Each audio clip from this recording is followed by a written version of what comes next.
Kejadian 21. Ishak lahir. Tuhan memperhatikan Sarah seperti yang difirmankannya, dan Tuhan melakukan kepada Sarah seperti yang dijanjikannya.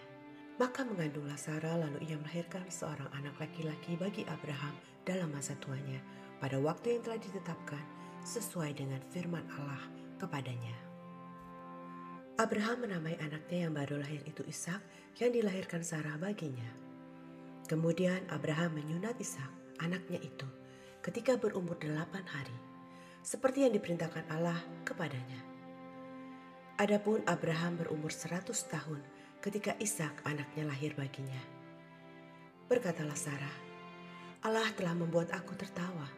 Setiap orang yang mendengarnya akan tertawa karena aku.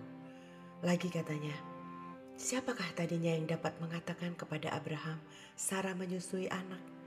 Namun aku telah melahirkan seorang anak laki-laki baginya pada masa tuanya. Abraham mengusir Hagar dan Ismail. Bertambah besarlah anak itu dan ia disapih. Lalu Abraham mengadakan perjamuan besar pada hari Ishak disapih itu. Pada waktu itu, Sarah melihat bahwa anak yang dilahirkan Hagar, perempuan Mesir itu bagi Abraham, sedang main dengan Ishak anaknya sendiri. Berkatalah Sarah kepada Abraham, usirlah hamba perempuan itu beserta anaknya, sebab anak hamba ini tidak akan menjadi ahli waris bersama-sama dengan anakku Ishak. Hal ini sangat menyebalkan Abraham oleh karena anaknya itu. Tetapi Allah berfirman kepada Abraham, janganlah sebal hatimu karena hal anak dan budakmu itu.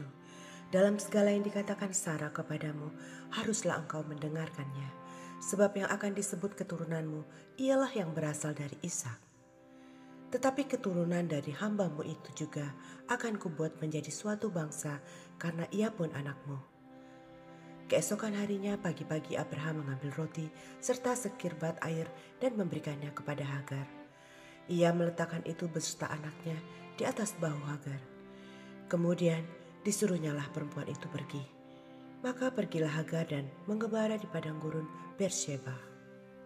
Ketika air yang dikirbatnya itu habis, dibuangnyalah anak itu ke bawah semak-semak, dan ia duduk agak jauh, kira-kira sepemanah jauhnya, sebab katanya, tidak tahan aku melihat anak itu mati. Sedang ia duduk di situ, menangislah ia dengan suara nyaring. Allah mendengar suara anak itu, lalu malaikat Allah berseru dari langit kepada Hagar, katanya kepadanya, apakah yang engkau susahkan Hagar? Janganlah takut, sebab Allah telah mendengar suara anak itu dari tempat ia terbaring. Bangunlah, angkatlah anak itu dan bimbinglah dia, sebab aku akan membuat dia menjadi bangsa yang besar. Lalu Allah membuka mata Hagar sehingga ia melihat sebuah sumur. Ia pergi mengisi kirbatnya dengan air, kemudian diberinya anak itu minum. Allah menyertai anak itu sehingga ia bertambah besar. Ia menetap di padang gurun dan menjadi seorang pemanah. Maka tinggallah ia di padang gurun Paran, dan ibunya mengambil seorang istri baginya dari tanah Mesir. Perjanjian Abraham dengan Abimelek. Pada waktu itu Abimelek beserta Pikol, panglima tentaranya, berkata kepada Abraham, Allah menyertai engkau dalam segala sesuatu yang kau lakukan. Oleh sebab itu, bersumpahlah kepadaku di sini demi Allah, bahwa engkau tidak akan berlaku curang kepadaku, atau kepada anak-anakku, atau kepada cucu cicitku, sesuai dengan persahabatan yang kulakukan kepadamu. Demikianlah engkau harus berlaku kepadaku dan kepada negeri yang kau tinggali sebagai orang asing. Lalu kata Abraham, aku bersumpah. Tetapi Abraham menyesali Abimelek tentang sebuah sumur yang telah dirampas oleh hamba-hamba Abimelek. Jawab Abimelek, aku tidak tahu siapa yang melakukan hal itu.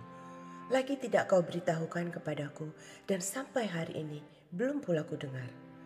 Lalu Abraham mengambil domba dan lembu dan memberikan semuanya itu kepada Abimelek. Kemudian kedua orang itu mengadakan perjanjian. Tetapi Abraham memisahkan 7 anak domba betina dari domba-domba itu. Lalu kata Abimelek kepada Abraham, untuk apakah ke-7 anak domba yang kau pisahkan ini? Jawabnya, ke-7 anak domba ini harus kau terima dari tanganku, untuk menjadi tanda bukti bagiku, bahwa akulah yang menggali sumur ini. Sebab itu orang menyebut tempat itu Beersheba. karena kedua orang itu telah bersumpah di sana. Setelah mereka mengadakan perjanjian di Beersheba, pulanglah Abimelek beserta Pikol, panglima tentaranya, ke negeri orang Filistin. Lalu Abraham menanam sebatang pohon tamariska di Beersheba dan memanggil di sana nama Tuhan, Allah yang kekal. Dan masih lama Abraham tinggal sebagai orang asing di negeri orang Filistin. Kejadian 22. Kepercayaan Abraham diuji. Setelah semuanya itu Allah mencoba Abraham. Ia berfirman kepadanya, "Abraham." Lalu sahutnya, "Ya Tuhan." Firman-Nya, "Ambillah anakmu yang tunggal itu, yang engkau kasihi, yakni Ishak.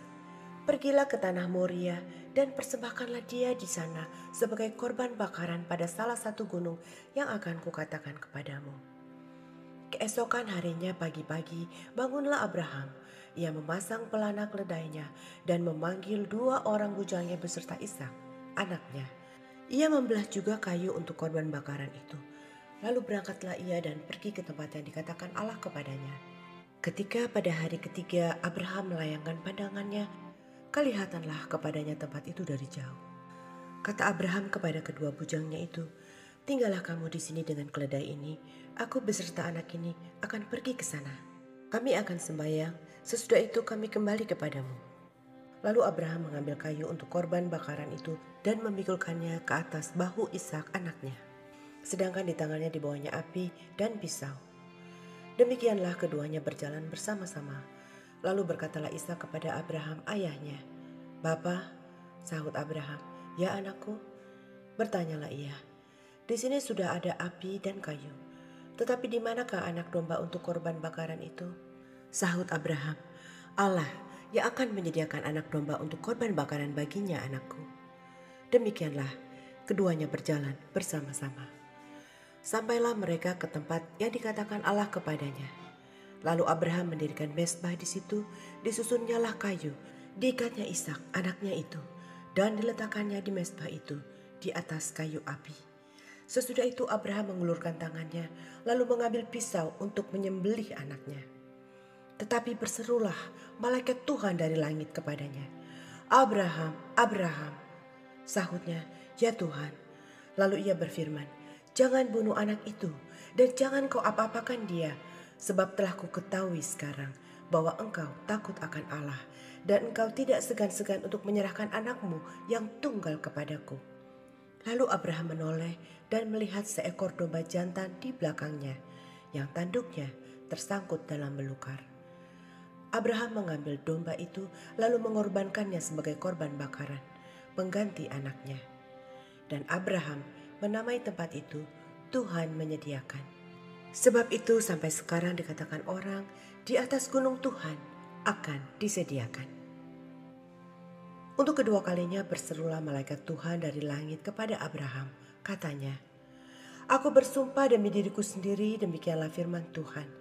Karena engkau telah berbuat demikian dan engkau tidak segan-segan untuk menyerahkan anakmu yang tunggal kepadaku, maka aku akan memberkati engkau berlimpah-limpah dan membuat keturunanmu sangat banyak seperti bintang di langit dan seperti pasir di laut. Dan keturunanmu itu akan menduduki kota-kota musuhnya. Oleh keturunanmu lah semua bangsa di bumi akan mendapat berkat, karena engkau mendengarkan firman-Ku." Kemudian kembalilah Abraham kepada kedua bujangnya dan mereka bersama-sama berangkat ke Beersheba. Dan Abraham tinggal di Beersheba. Keturunan Nahor. Sesudah itu Abraham mendapat kabar juga Milka telah melahirkan anak-anak lelaki bagi Nahor saudaramu. Uz, anak sulung, dan Bus adiknya, dan Kamuel ayah Aram, juga Kesed, Haso, Pildas, Yidlaf, dan Betuel. Dan Betuel memperanakan Ribka. Kedelapan orang inilah dilahirkan Milka bagi Nahor, saudara Abraham itu. Dan gundik Nahor yang namanya Reuma melahirkan anak juga, yakni Teba, Gaham, Tahash, dan Malka.